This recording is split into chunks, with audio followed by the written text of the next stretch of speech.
Well, patunay ito na tulad ng sinasabi ko dati na ilang balasa pa ito, no? At palagay ko magsisimula ang seryosong pagtingin ng mga kababayan natin, magsa-stabilize ito next year, no? Ang parati ko sinasabi, ang pinakamahalagang survey ay ang survey ng Mayo 2016 at yun ang makatotohanan, yun ang totoo na talaga.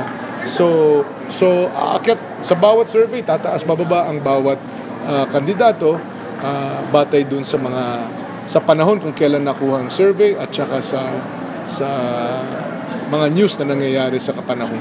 Ang credible survey lang sa akin ay yung survey ng May 2016.